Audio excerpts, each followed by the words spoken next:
नमस्कार beautiful souls. आशा करती हूँ आप सभी स्वस्थ होंगे, मस्त होंगे, अपनी अपनी मैनिफेस्टेशंस को मैनिफेस्ट करने के लिए कार्यरत होंगे। आज की वीडियो में एक छोटी सी चीज़ के बारे में बात करना चाहूँगी। एक सिंपल सी चीज़ ये कि हम मैनिफेस्टेशंस के पीछे भाग रहे हैं, ठीक है। हम अपने डिज़ायर्स के पीछे भाग रहे हैं, हम फ्रस्ट्रेट हो रहे हैं, हम बहुत ज़्यादा डेस्परेट हो रहे हैं कि मैनिफेस्टेशन है ना, मैनिफेस्टेशन रियलिटी में कन्वर्ट क्यों नहीं हो रहा है ना। लेकिन हम एक चीज़ तो बिल्कुल ही भूल गए हैं और उस पर बिल्कुल ध्यान नहीं दे पा रहे हैं कॉन्शियसली। और वो चीज़ ये क्या है? वो चीज़ ये है कि हम ये तो बिल्कुल ही नहीं देख रहे हैं कि हम चाह रहे हैं कि ये चीज़ हमारे पास आज है ना, ये मुझे चाहिए। पर उस चाह को, वो डिज़ायर जो मुझे ये चाहिए, वो वाली चाह को क्या हम जेन्युइनली कंसिस्टेंटली परस्यू कर पा रहे हैं? परस्यू कर रहे हैं? नहीं। हमारे दिमाग में ऑप्शंस खुल रहे हैं। जब ऑप्शंस खुलते हैं तो आती है कन्फ्यूजन। जब कन्फ्यूजन आती है तो होता है बहुत ज़्यादा कॉम्प्लिकेशंस, और इस वजह से होती है एंजाइटी। इस वजह से हम जाते हैं डाउनफॉल में। हम हमारे पूरे इमोशंस डाउनवर्ड्स टर्मोइल में नीचे की तरफ हम गिरने लगते हैं वाइब्रेशन वाइज। और फिर क्या होता है? फिर हम खुद को बहुत छोटा फील करने लगते हैं। हमें लगता है we are not capable of achieving anything in our life. हमें लगता है कि मैं कर ही नहीं सकता। और जब ये लगता है कि मैं कर ही नहीं सकता तो फिर मन करता है कि जब हो ही नहीं सकता, मैं लायक ही नहीं हूँ, तो करना ही क्यों है। और ये एक बहुत ज़्यादा निगेटिव चीज़ है जिसके बारे में कोई बात नहीं कर रहा है, ठीक है। हम अपनी वर्थ अपनी आंखों में बहुत इजीली गिरा देते हैं। हमें ऐसा हम बहुत इजीली ये मान लेते हैं कि हम लायक ही नहीं हैं। ये कोई हो, चाहे आप हो या मैं हूँ, ये ह्यूमन नेचर है, ह्यूमन टेंडेंसी है कि हम बहुत इजीली अपने आप को छोटा महसूस करा देते हैं और बहुत इजीली ये एक्सेप्ट कर लेते हैं कि हम डिज़र्विंग नहीं हैं, हम लायक नहीं हैं, हम में वो कैपेबिलिटी नहीं है, हम में वो कैलिबर नहीं है। जबकि कैलिबर और कैपेबिलिटी तो कुछ है ही नहीं। कैलिबर कहाँ से डिसाइड करेगा कि मैं क्या कर सकता हूँ, क्या नहीं कर सकता? कैपेबिलिटी कहाँ से डिसाइड करेगी कि मैं क्या कर सकता हूँ, क्या नहीं कर सकता? क्योंकि साल में 365 दिन होते हैं, ठीक है। अगर 10 दिन निकाल दें जो जनवरी के निकल गए, 355 दिन हुए।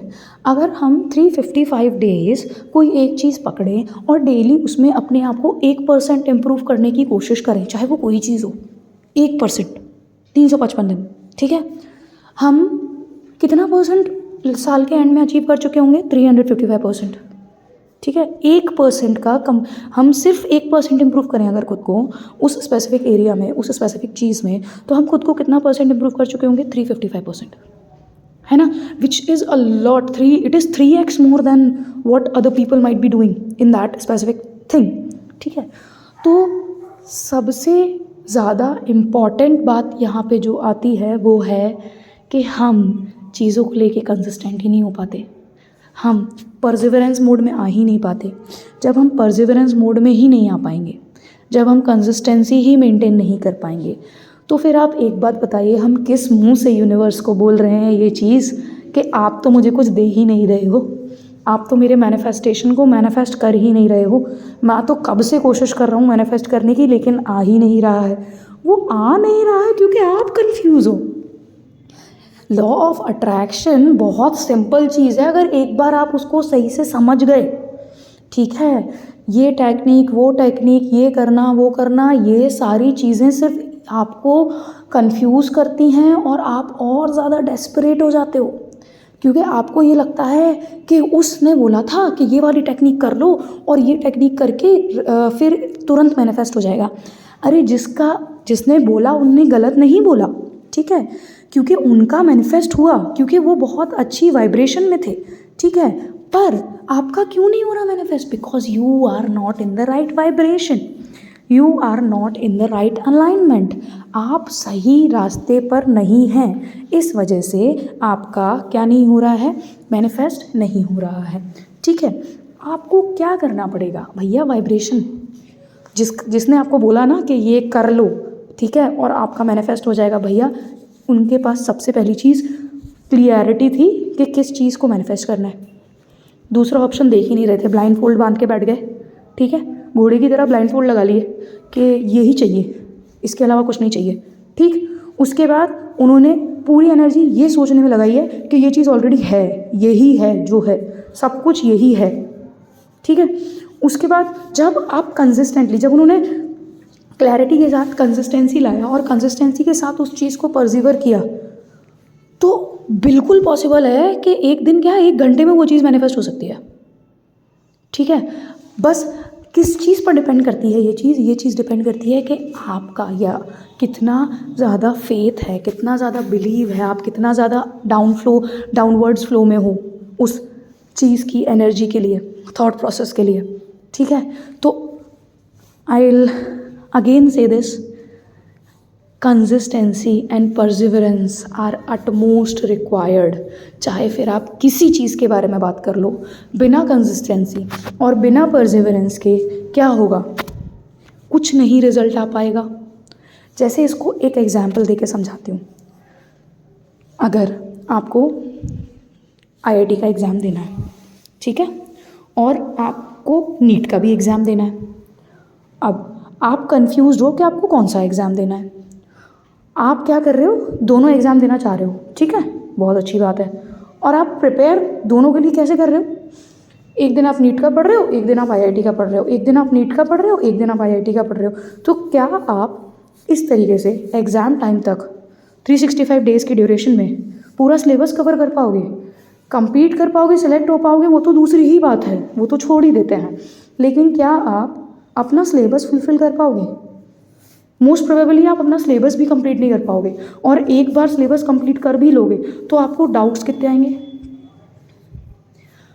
इसीलिए एक सेट पैटर्न में आप क्या करोगे, इसकी जगह पर अगर आपने चूज़ कर लिया कि आपको नीट ही देना है, तो फिर आप डेली 365 डेज़ के तक ब्लाइंड फोल्ड लगा के किसके लिए पढ़ोगे, नीट के लिए। और जब आप ब्लाइंड फोल्ड लगा के नीट सिर्फ और सिर्फ नीट के लिए पढ़ोगे तो आपका सिलेबस एक बार नहीं, कम से कम 2 से 3 बार कंप्लीट हो गया होगा। सिलेक्शन हुआ या नहीं हुआ वो यहाँ पर मैटर नहीं करता, यहाँ पर मैटर करता है फोकस, कंसिस्टेंसी, परसिवरेंस और अपने सपने को जीवित रखने की इच्छा। जब तक आप अपने सपने को जीवित रखने की इच्छा अपने अंदर मौजूद रख सकते हो, मैं आपको ये आश्वासन देती हूँ कि आपका मैनिफेस्टेशन, आपका सपना आपकी रियलिटी है, वो ऑलरेडी आपकी रियलिटी है। किसी ना किसी पैरेलल यूनिवर्स में वो ऑलरेडी है आपके पास, इसीलिए आप इतना ज़्यादा डिज़ायर कर रहे हो उस चीज़ को।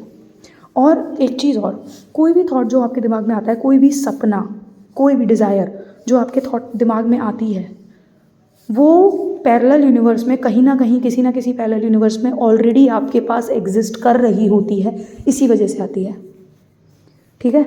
बोलते हैं ना वो एक्ट एज इफ टेक्निक, क्या है वो, कुछ नहीं है भाई, बस मन में ठान लिया कि मेरे पास ऑलरेडी ये चीज़ है, और जब ये चीज़ है मेरे पास तो अब मैं अपना जीवन कैसे जीऊँगा, वो करना। तो आप उस फ्लो ऑफ एनर्जी में चले जाते हो, फिर वो रेजिस्टेंस हट जाता है और डेस्परेशन भी हट जाता है, और फिर चीज़ें बहुत ईजिली आ जाती हैं 3D रियलिटी में, ठीक है। टेक्निक करो, अच्छी बात, बुरी बात नहीं है, लेकिन ऐसे टेक्निक्स मत करो कि बिल्कुल ही डेस्परेट होके कर ली। टेक्निक हमेशा, अगर कोई टेक्निक ट्राई कर रहे हो ना, उसको ऐसी चीज़ से ट्राई करो, उस सब्जेक्ट को पकड़ो या उस छोटी सी चीज़ को पकड़ो जो मैनिफेस्ट हो भी जाए या ना भी हो तो आपको फ़र्क ना पड़े। जैसे एक कॉफ़ी मैनिफेस्ट करके देखो, ठीक है, या फिर बटरफ्लाइज मैनिफेस्ट करके देखो, या फिर यूनिवर्स से मांगो कोई साइन। छोटी छोटी चीज़ें, जब आप छोटी छोटी चीज़ें मैनिफेस्ट करते हो तो क्या होता है, आपका बहुत ज़्यादा फेथ बढ़ता है यूनिवर्स में। मैंने खुद यही किया है, एकदम से इतना बिलीव नहीं हो जाता है भाई, कैसे हो जाएगा, साइंस भी तो है ना at the back of our head, है ना, ह्यूमंस है ना, हर चीज़ का हम तर्क वितर्क तो करेंगे ही करेंगे। तो कोई भी चीज़ कर रहे हो ना, कोई भी टेक्निक कर रहे हो, स्टार्ट स्मॉल।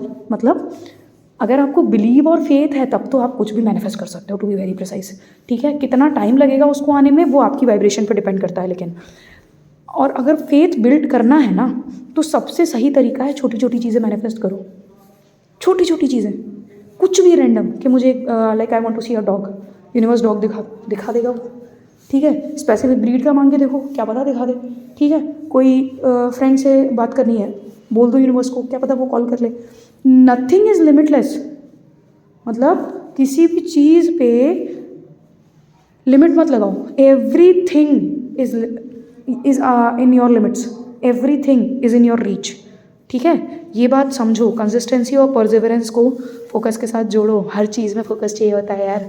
और जब एक बार उस स्टेज पे आ जाओगे तो इंस्पायर्ड एक्शंस इतने ज़्यादा लेने को मजबूर कर देता है यूनिवर्स, मजबूर कर देता है। आपको एक्शंस लेने ही पड़ते हैं, वो इतना मजबूर कर देता है ना आपको, इतना मजबूर कि वो एकदम सिर्फ इंस्पायर्ड एक्शंस चलते जाते हैं और काम होता चला जाता है और आपको पता ही नहीं चलता क्यों होता चला जा रहा है और कैसे होता चला जा रहा है, ठीक है। आई होप आज की वीडियो आपको पसंद आई होगी। अगर पसंद आई तो प्लीज़ इसे लाइक, शेयर और वीडियो के नीचे कमेंट करना और मेरे चैनल को सब्सक्राइब करना और साथ ही साथ इसको अपने नोन्स में प्लीज़ शेयर करना, ठीक है। And thank you for putting your faith in me, ठीक है। And one more thing, keep manifesting, stay positive, stay grounded. You are the king, you are the queen of your life, you are limitless. जब तक करेंगे नहीं तब तक छोड़ेंगे नहीं, ये मोटो बना लो अपनी लाइफ का, ठीक है। अंटिल नेक्स्ट टाइम, हरि ओम तत्सत।